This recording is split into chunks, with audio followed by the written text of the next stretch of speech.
Greater Hyderabad పరిధిలో ఉన్న వాళ్ళకి తెలంగాణ ప్రభుత్వం గుడ్ న్యూస్ చెప్తా ఉంది. ఇందిరమ్మ ఇళ్ళకి లబ్ధిదారులు ఎవరైతే ఉంటారో వాళ్ళకి త్వరలో ఇల్లు అందించడానికి ప్రభుత్వం కసరత్తు చేస్తా ఉంది. దీనికోసం పొంగులేటి శ్రీనివాస్ మరియు ఇటు మంత్రి పొన్నం ప్రభాకర్ గౌడ్ అదేవిధంగా అజరుద్దీన్ అయితే వీటిపైన సమీక్ష చేస్తున్నట్టు కూడా కనబడతా ఉంది. ఎవరైతే హైదరాబాద్ పరిధిలో ఉండి మరి ఇందిరమ్మ ఇళ్ళ కోసము ఆ ప్రయత్నాలు అయితే చేస్తా ఉన్నారు. వాళ్ళకి త్వరలో అందిస్తామన్నట్టు కూడా గుడ్ న్యూస్ అయితే చెప్పడం అయితే జరిగింది. దానికి సంబంధించి కూడా ప్రణాళిక రెడీ అయితా ఉంది. గత ప్రభుత్వం కొన్ని ఇంటి నిర్మాణాన్ని నిర్మించి కూడా అలానే పెండింగ్ ఉన్న ఎక్కడెక్కడైతే ఉన్నాయో వాటిని ఫుల్ఫిల్ చేసే ప్రయత్నాలు అయితే కాంగ్రెస్ పార్టీ చేస్తున్నట్టు కూడా కనబడుతోంది. దాదాపుగా 10,000 ఇళ్లకు పైనే ఇవ్వాల్సిన ఉంది.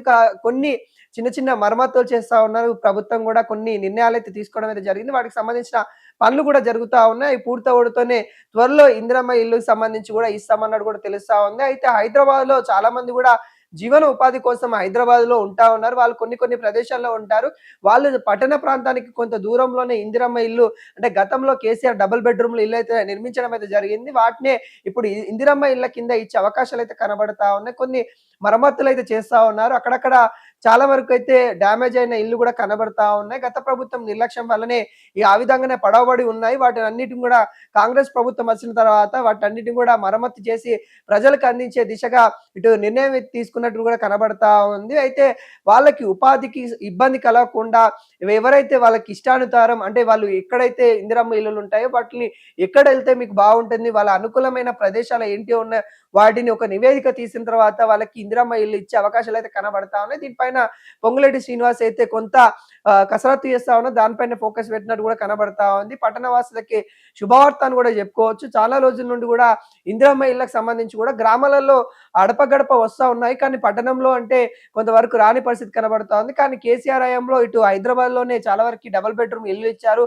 అటు గ్రామాలని వదిలేశారనే వాదనలు కూడా బలంగా వినబడుతున్నాయి. ఇప్పుడు ఇక్కడ కూడా మిగిలిపోయిన ఏవైతే ఉన్నాయో కేసీఆర్ కట్టించిన డబుల్ బెడ్రూమ్లు కూడా తిరిగి మళ్ళీ ప్రజలకు అందించడానికి కాంగ్రెస్ ప్రభుత్వం అయితే కసరత్తు చేస్తున్న పరిస్థితి కనబడతా ఉన్నాయి. ఎక్కడెక్కడ ఇంకా పెండింగ్ లో ఉన్న ఏవైతే ఉన్నాయో వాటన్నిటిని కూడా ఫుల్ఫిల్ చేసే అవకాశాలు అయితే కనబడతా ఉంది. వచ్చే గ్రేటర్ ఎలక్షన్ లక్ష్యంగా కాంగ్రెస్ పార్టీ పావులు కలుపుతున్నట్టు కూడా కనబడతా ఉంది. ఈ అంశం గురించి కూడా ఈ నెల 23న కేబినెట్ చర్చలో జరగబోతా ఉంది. ఈ అంశం గురించి కూడా మాట్లాడే అవకాశాలు అయితే కనబడతా ఉంది. గ్రేటర్ హైదరాబాద్ సంబంధించి కూడా ముఖ్యంగా ప్రజలు ఎవరైతే ఉన్నారో వాళ్ళందరికీ కూడా కొంత శుభవార్త అని చెప్పవచ్చు. వాళ్ళకి ఇందిరమ్మ ఇల్లు త్వరలో ఇస్తామన్నట్టు కూడా చెప్తున్న పరిస్థితి కనబడతా ఉంది. ముఖ్యంగా మనం చూసుకున్నట్లయితే గ్రేటర్ హైదరాబాద్ తో పాటు రంగారెడ్డి, సంగారెడ్డి, మేడ్చల్, మల్కాజ్గిరి జిల్లాల పరిధిలో కూడా కొన్ని డబుల్ బెడ్రూమ్లు అయితే ఉన్నాయి. వాటిని కూడా ఫుల్ఫిల్ చేసే అవకాశాలు అయితే కనబడతా ఉన్నాయి. ఇప్పటికే గ్రామాలలో కూడా మరి ఇందిరమ్మ ఇల్లులు ఇస్తా ఉన్నారు. వాటికి సంబంధించిన కూడా దశల వారీగా అకౌంట్ లో ఎవరైతే లబ్ధిదారులు ఉంటారో వాళ్ళ అకౌంట్ లో నేరుగా పడతా ఉన్నాయి. ఎక్కడ కూడా అధికారుల